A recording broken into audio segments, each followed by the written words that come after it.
the indelible voice of Aretha Franklin. Since Derrick Johnson has become president of NAACP, we have every Tuesday when he's been on the air lifted up the national anthem, lift every voice and sing in the voice of Aretha Franklin. And now that she has made her transition to the ancestry, her voice will be heard whenever the anthem is heard on this show, as long as I have a show.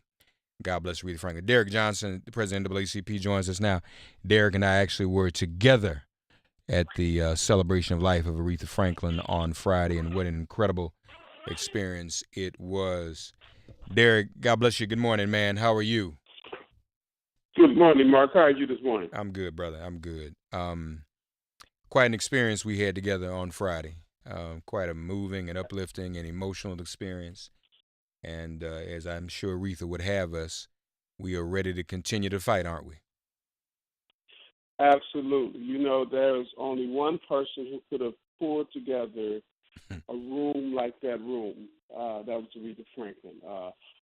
Just looking at the pulpit, on one end you had Minister Little Farrakhan, on the other end you had T.D. Jakes. Yep. Entertainers, social justice activists, you name it. There was some level of this support for the person of Aretha Franklin, who is beyond an entertainer. She was a complete human being, and you've seen her completeness represented in that role. No question about it. No question about it. Today is a big day. We got to cancel Kavanaugh, Derrick. You know, I am in Washington, D.C. I'll be joining my counterparts, Mark Mariel, Reverend Al Sharpton, Sheldon Eifel, Kristen Clark, and many, many, many others to stand in opposition of Kavanaugh's appointment to the Supreme Court. This is a key moment for America, for a unindicted co-conspirator to be able to nominate an individual who's publicly stated that he believes the powers of the president supersede the ability of Congress to hold him accountable. And this is a person that was not even considered on the list until after the fact, after he made certain statements. This should not be. We have a president that potentially will be brought up on impeachment charges. Mm. There are certain issues dealing with impeachment charges that Supreme Court members will have to hear if, in fact, he goes on trial. He should not be able to pick someone who's already stated that he will support the president's powers and should not be impeached. So, On top of all of his positions dealing with civil rights, worker rights, and many, many other things that you and I, Mark, and many of your listeners hold very dear and near, because we fought for opportunities to be treated equal under the law for the last 60 years. Brown versus Board of Education is at stake. Voting rights is at stake. If there was a hard-won fight, a hard-won battle we took on, all those things are back on the table with this nominee. you last night brought up the RBG movie, which I think premiered last night, and how Correct. the notorious RBG, that is Ruth Bader Ginsburg, demonstrates what a Supreme Court nominee is supposed to be. You know, someone who's thoughtful, someone who deliberates, someone who comes to the table not predisposed to set public policy from the bench. Activist jurors isn't what we want in terms of a Supreme Court nominee. Someone who's already predisposed to take. That is not what we need in a Supreme Court. It is not healthy for this country. And let's recognize that the Supreme Court truly is the third branch of government. And when issues come before the American public, it comes in three ways: from the executive, from the legislative, but definitely from the judiciary. and they are in the role of interpreting the Constitution, not setting public policy from the bench. Yes, yes, yes. You'll be in attendance at the hearing today? I will be in attendance at the hearing, Okay. along with many others sitting in opposition. I see that the NAACP Judicial Nominations Advisor, Leslie Proll, will live tweet the hearing. Folks, follow Leslie at Leslie Proll, Proll. Am I pronouncing her last name correctly, Derrick? I don't know. In fact, Leslie Proll, in fact, you just followed NAACP. She will be live tweeting from NAACP. Oh, she'll be from the NAACP. Okay, I'm sorry. Okay, good. All right, so she'll be live tweeting from the NAACP account, folks, what is going on. And that's at NAACP, at NAACP. Now, I am retweeting the NAACP tweet. The NAACP is calling this a sham hearing. The tweet with the phone numbers for the members of the Senate, for these senators to call them, tell them to halt this hearing. Get on the phone. Cornyn, Crapo, Cruz, Flake, Graham, Grassley, Hatch, Kennedy, Lee, Sass, and Tillis. Call them up and tell them to halt this hearing. This is very important. The NAACP asks people to honor Labor Day by telling your senators to stop Kavanaugh. There are findings, Derrick, by the way, that show that Kavanaugh is extremely hostile to workers' rights, isn't he? Absolutely hostile to worker rights. I mean, here is an individual who, NAACP, we oppose his nomination to the D.C. Circuit Court because his positions on so many things. But this is why we send this to a sham hearing. This is the first nominee in history where they have refused to release his records. Mm-hmm. That the members of the Senate truly cannot carry out their job because they are unable to vet his record. This administration decided that 90% of his records, particularly when he was a counsel in the White House under the Bush administration, is privileged. We've never seen this level of denying members of the U.S. Senate access to do their job. There's no way members of either party can truly determine whether or not this person will have the judicial temperament to serve on the United States Supreme Court. In fact, there is one outstanding question of whether or not he committed perjury during his last testimony, and unless they release his records, we will not be able to know whether or not he committed perjury. Is the speculation that the perjury was on the torture issue, or was it something else? It's on the torture issue. Right. It's on several other comments he made while testifying before this same committee in 2006 and 2007 when he was being considered for the D.C. Circuit Court, only to find out that some of the things he testified to actually was not accurate. Mm-hmm. And so the only way for members of the United States Senate of both parties to determine whether or not he has the judicial temperament is if they are able to get access to records that's now has been considered privileged. I mean, 90% of his records. There are some things, yes, that may be privileged, but not 90% of his record. That we have a problem here. This is a sham here. Yeah.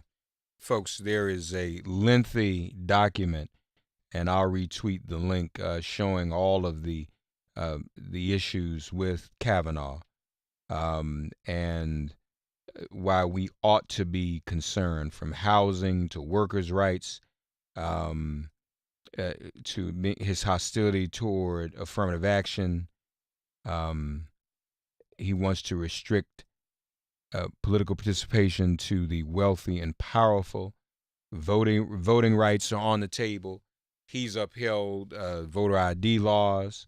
He wants more money in politics. He it wants to limit the application of Title VII. A narrow view he has of fair employment laws. So he also believes, he's argued, that age discrimination laws do not apply. So there are a lot of problems with this character, and he's obviously, too, speaking of flippers, the word Trump likes to use, he's obviously changed his position since he worked with Kenneth Starr as to whether or not a president can be investigated, Derrick.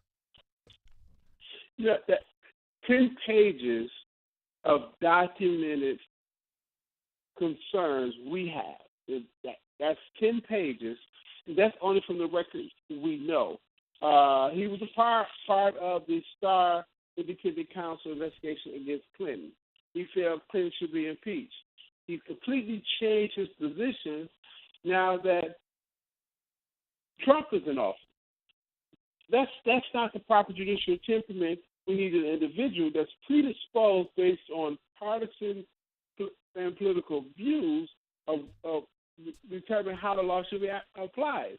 The law should be applied equally across the board, irrespective of political affiliation or partisan views. This is someone who has demonstrated from his own action that he is not able to do that. Mm-hmm, mm-hmm. And just remember, we covered this before, y'all.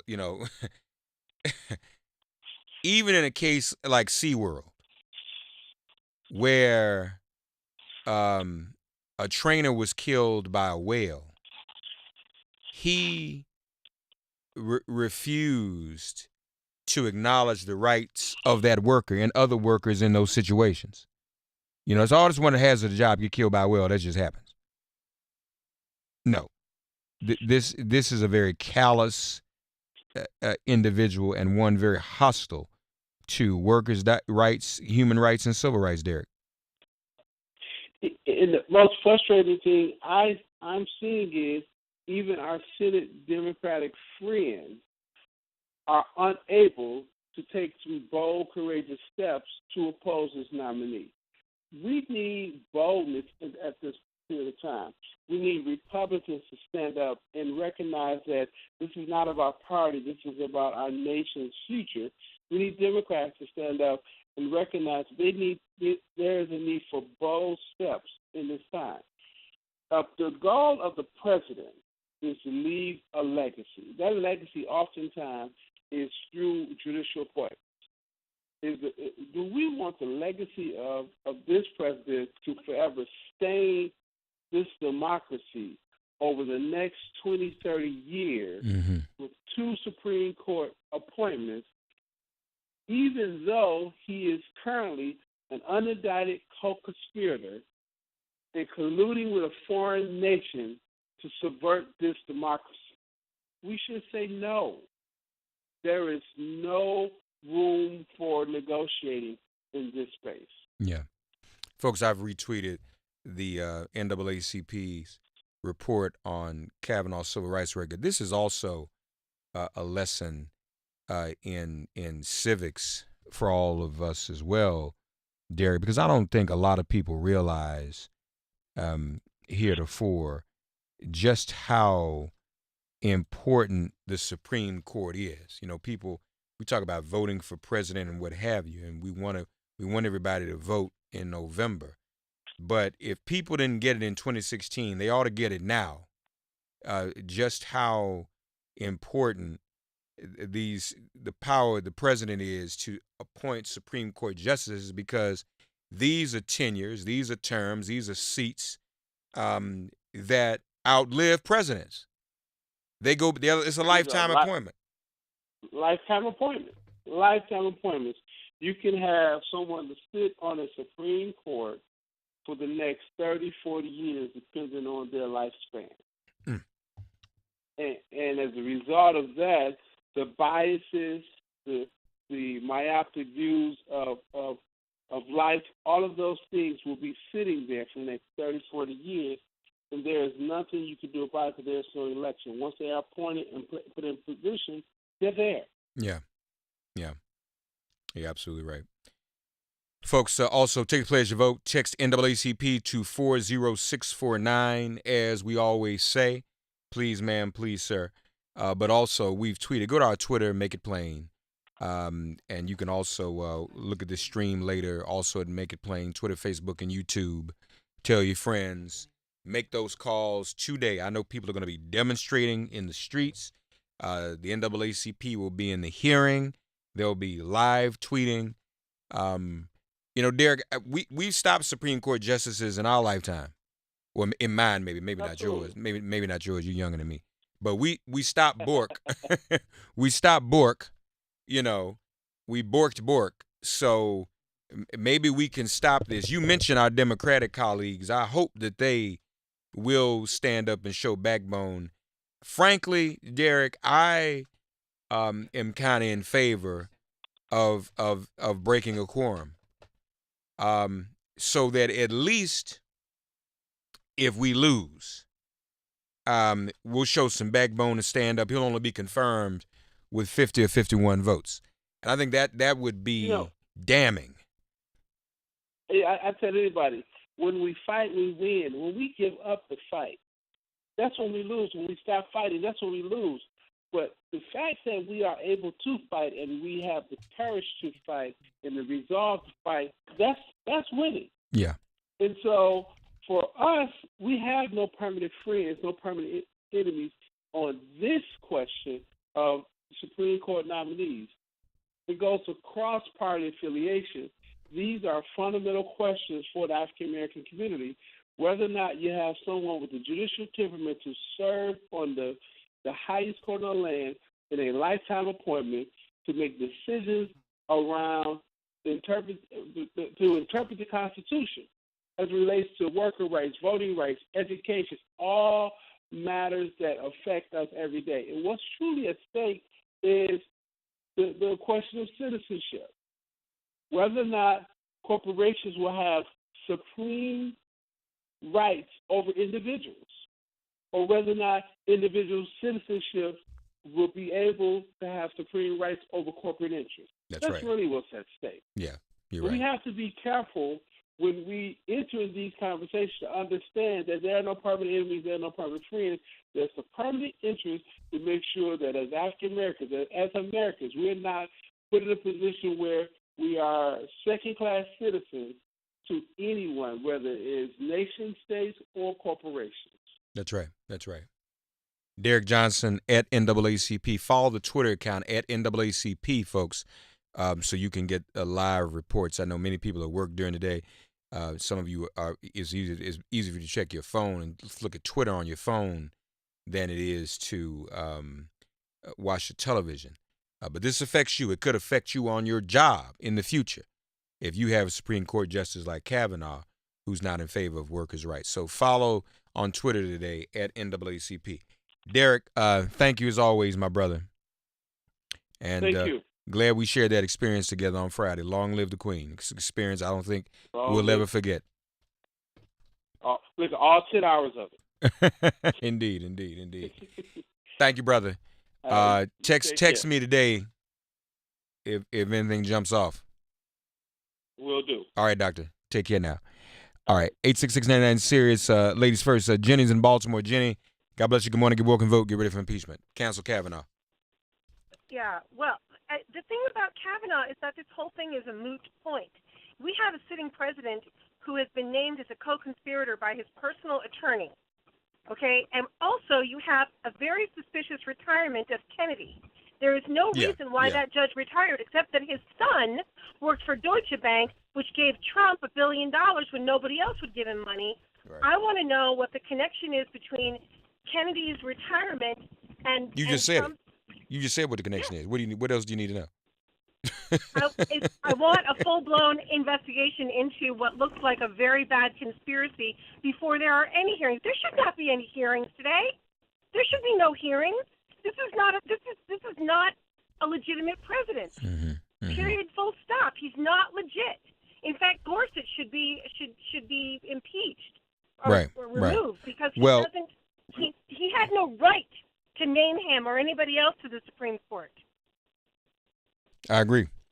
I agree. And we know that Kavanaugh and Gorsuch, their job will be to block any litigation, any litigiousness against this president, too. Oh, yeah, that's the other thing. Kavanaugh is on record as saying that the president is above the law. Yeah. It's crazy. This is absolute madness. I don't know what happened in this country. This is ridiculous. You know what happened? Yeah, Did you see my interview with Hillary? No. Friday. I missed that. No. Oh, I got to catch that. Hillary. I got to catch that. Hillary was at the funeral, and we talked. Oh. And people were talking about how loving and human and sincere her comments were about Aretha Franklin, and this whole thread of responses about how much people miss her and they regret her not being president. It was incredible. There's a lot of love out there for her, and but we chatted for just a moment. Her husband Bill spoke at the funeral for Aretha Franklin, and I wanted to talk to her. I said, "Well, you didn't say anything. Let's get you to say something." And she said, "Okay." And I just asked her, one question her person, and in about 40 seconds, she shared what she thought. So check it out. It's on my Twitter, Facebook, and YouTube. I will check it out. Thank you so much, Mark. Okay. All right. We'll talk a little later. Follow NAACP on Twitter, y'all, to see what's happening in the hearing today. Long live the Queen, Aretha Franklin. This is MIP.